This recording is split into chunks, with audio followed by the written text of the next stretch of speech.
வணக்கம் பானு. அதாவது கர்நாடக மாநிலம் பெங்களூரில் உள்ள சிறப்பு நீதிமன்றத்தில் இந்த ஜெயலலிதா மறைந்த முன்னாள் தமிழக முதல்வர் ஜெயலலிதா மீதான இந்த சொத்து குவிப்பு வழக்கில் ஏற்கனவே அந்த வழக்கின் போது பறிமுதல் செய்யப்பட்ட அசையும் மற்றும் அசையா சொத்துக்களை தங்களிடம் ஒப்படைக்க வேண்டும் என்று தாங்கள் தான் ஜெயலலிதாவின் வாரிசு என ஜெயலலிதாவின் உறவினர் அண்ணன் மகளான தீபா தரப்பு ஒரு சிறப்பு வழக்கறிஞர் மூலம் இந்த மனு தாக்கல் சிறப்பு நீதிமன்றத்தில் செய்திருந்தார்கள்.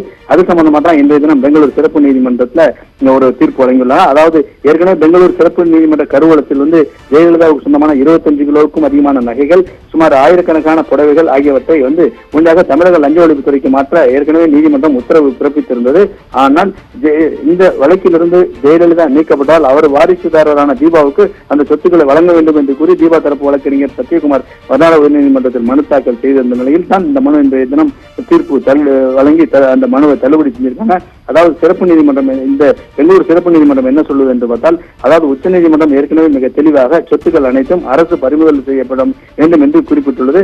எனவே நீங்கள் மேல்முறையீடு செய்வதென்றால் உச்ச நீதிமன்றத்தை அணுக வேண்டும். இங்கு இந்த சிறப்பு மனு தள்ளுபடி செய்யப்படுகிறது என்று பெங்களூர் சிறப்பு நீதிமன்ற நீதிபதி உத்தரவிட்டுள்ளாருங்க. பானு. விவரங்களுக்கு நன்றி ஸ்ரீஹரி.